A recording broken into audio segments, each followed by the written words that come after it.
ఒక పట్టుబట్ట తయారవడానికి ఎన్ని పట్టు పురుగులు చచ్చిపోతున్నాయో మీకు తెలుసా? ఎప్పుడైనా ఆలోచించారా? పట్టు పట్టు పట్టు అని పట్టు కూర్చుంటున్నారు. ఎక్కడ 2 లక్షల పట్టు పురుగులు చచ్చిపోతే ఒక బట్ట తయారవుతుందిరా సన్నాసి.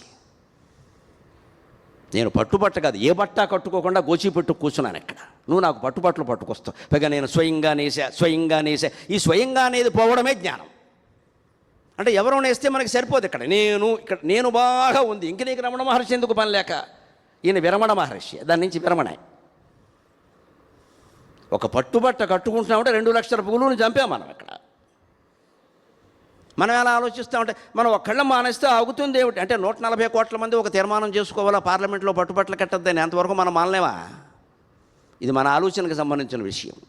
నేను ఈ విషయాన్ని 7-8 ఏళ్ల క్రితం రమణ మహర్షికి సంబంధించిన గ్రంథంలో చదివా. ఆ రోజు నుంచి ఈ రోజు వరకు పట్టుపంచి కట్టలేదు. నేను పట్టుకండు పోవేలా మానేశాను అంతే. మానేయచ్చు, హాయిగా మానేయచ్చు. ఇప్పుడు నేను మానేసినందున కూడా పట్టు పరిశ్రమలో ఎవరు పేదవాళ్ళు అయిపోలేదు. లోకమే అది నడుస్తూ, అదో మాలోకం, అదో పిచ్చి మాలోకం నడుస్తూనే ఉంటుంది. నీ దారుండా ఉండొచ్చు కదా.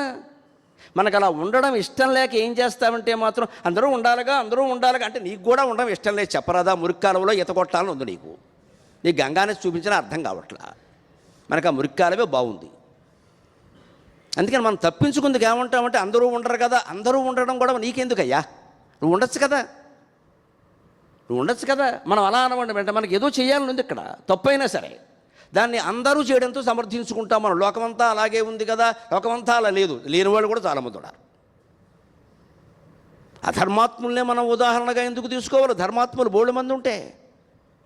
నాకు గోచి పెట్టుకుని ఆయన ఉదాహరణగా కనపడ్డాడు. ఎప్పుడో 7-8 ఏళ్ల క్రితం ఆయనకి సంబంధించిన నీలంరాజు లక్ష్మీప్రసాద్ గారిని మహానుభావుడు, గొప్ప రచయిత రమణ మహర్షి, జిడ్డు కృష్ణమూర్తి గారు నిసర్గదత్త మహారాజు గురించే పుస్తకాలు రాస్తాడు, ఇంకెవరి గురించి రాయడే. ఆయన ఏకాంతము ఒంటరితనము అని ఒక పుస్తకం రాశాడు. అందులో ఉంది ఈ మాట. అది చూసి నేను ఓయ్ బాబోయ్, ఇందులో ఇంత హింస ఉందా? ఎందుకు వచ్చింది? మానేద్దాం. మామూలు బట్టలు లేవా? ఒకవేళ ఇందులో కూడా ఏదైనా ఉందని చెబితే అది కూడా మానేద్దాం ఏమిటట? కొంపలు అంటుకున్నాయి. అది మన నిర్ణయం అండి. దృఢ వైరాగ్యం అంటే ఇదేనమ్మా. ఖచ్చితంగా కాదు అని చెప్పగలగాలి. ఈవేళ మన వాళ్ళకి, ముఖ్యంగా తెలుగు వాళ్ళకున్న పెద్ద బలహీనత, దీన్ని కాదని అనలేము మనం. ఏమిటో అడిగితే కాదని లేకపోయాం, ఖచ్చితంగా కాదని చెప్పాలి.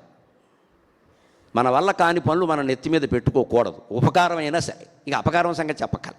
ఉపకారమైనా సరే మన వల్ల కాదు. మనకి ఇప్పటికే పనులు భారం చాలా ఉంది.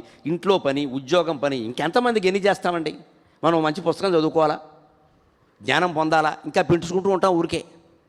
చెప్పేయాలి ఖచ్చితంగా, మా వల్ల కదమ్మా మీరు చేసుకోండి, ఏమనుకోకండి అని చెప్పాను. తెలుగులో చెప్పడం మొహమాడు అయితే డోంట్ థింక్ అదర్వైజ్ అంతే. డోంట్ మైండ్ అంటే నాకు అప్పుడప్పుడు మైండ్ లేదేమో అనిపిస్తూ ఉంటుంది అసలు.